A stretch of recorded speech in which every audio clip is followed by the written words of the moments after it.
Assalamualaikum warahmatullahi wabarakatuh. Perkenalkan, nama saya Astari Maharani, NIM 2002020011, kelas akuntansi A 2020. Di sini saya akan mempresentasikan atau menjelaskan materi tentang bahayanya tindak terorisme untuk memenuhi tugas mata kuliah Pancasila. Bahayanya tindak terorisme. Apa itu terorisme? Terorisme adalah serangan-serangan terkoordinasi yang bertujuan untuk membangkitkan perasaan teror terhadap sekelompok masyarakat. Potensi terorisme di Indonesia dapat dikatakan cukup besar mengingat posisinya yang strategis baik dari segi lokasi, masyarakat maupun pengaruhnya di kawasan. Oleh karena itu, diperlukan langkah serius dan cermat untuk menanggulanginya. Apa saja potensi terorisme yang mengancam Indonesia? Jika menurut fakta permasalahan di lapangan, terdapat 3 potensi terorisme di Indonesia. Potensi pertama adalah aksi terorisme yang terjadi di kawasan perbatasan. Hal ini umumnya dapat terjadi karena pengaruh sensitivitas daerah perbatasan, semisal pelanggaran kewilayahan yang dilakukan oleh salah satu pihak negara, di mana mampu menimbulkan potensi perang. Selain itu, isu perbatasan juga terkadang menjadi sarana bagi kelompok teroris luar untuk merekrut warga negara Indonesia dengan iming-iming kehidupan yang lebih. Selanjutnya, potensi terorisme kedua adalah datang dari dalam negeri, dari mereka-mereka yang merasa tidak puas dengan pemerintah Indonesia. Beberapa contohnya adalah kelompok separatis di beberapa daerah yang sering menebar teror sebagai upaya perjuangan kemerdekaan yang diinginkannya. Perhatian pemerintah yang dianggap kurang menjadi alasan banyak kelompok separatis melakukan teror. Sedihnya, potensi teror seperti ini juga sering menyasar aparat penegak keamanan dengan tujuan untuk mendiskreditkannya di hadapan masyarakat. Adapun potensi terorisme yang ketiga adalah berasal dari ideologi tertentu, di mana umumnya ideologi yang radikal dan menyesatkan. Berbagai aksi terorisme yang terjadi di Indonesia lebih dari 1 dekade belakangan ini menunjukkan bahwa ideologi negeri ini memiliki resiko untuk dipertentangkan secara radikal. Umumnya, pelaku aksi teror seperti ini banyak mengusungkan dogma agama secara sepihak untuk menghabisi orang-orang yang dianggapnya musuh, seperti pihak barat, pemerintah demokrasi, dan bahkan mereka saudara-saudari yang dikafirkan mereka karena berbeda paham.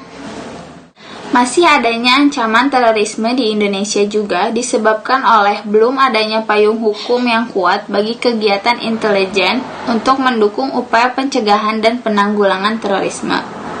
Kendala lain dalam pencegahan dan penanggulangan terorisme adalah belum adanya pembinaan yang menjamin dapat mengubah pemikiran radikal menjadi moderat. Menurut analis kebijakan Divisi Humas Polri Kabes Sulistyo Pujo Hartono, ada 3 penyebab tindak terorisme, yaitu penyebab pertama adalah karena seseorang tersentuh. Bisa saja mereka pernah ditinggal oleh adiknya yang meninggal atau mendapatkan ajaran teror.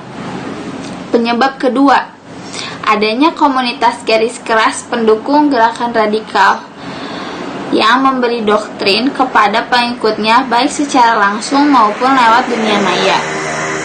Penyebab yang ketiga, adanya ideologi yang terlegitimasi dan mengakar. Misalnya, mereka memperbolehkan untuk membunuh, melakukan kekerasan. Maka, dengan adanya ideologi seperti itu, mereka tidak ragu lagi untuk meneror. Adapun beberapa strategi pencegahan tindak terorisme. Dalam 1 dekade terakhir, masyarakat sipil termasuk organisasi keagamaan memiliki peran penting dalam upaya pencegahan terorisme di Indonesia. Salah satu agenda utama keterlibatan masyarakat sipil adalah memperkuat relasi antar komunitas yang ada dalam dalam merespon persoalan terorisme dengan tujuan membangun ketahanan sosial masyarakat di tengah terpaan dan aksi terorisme ini.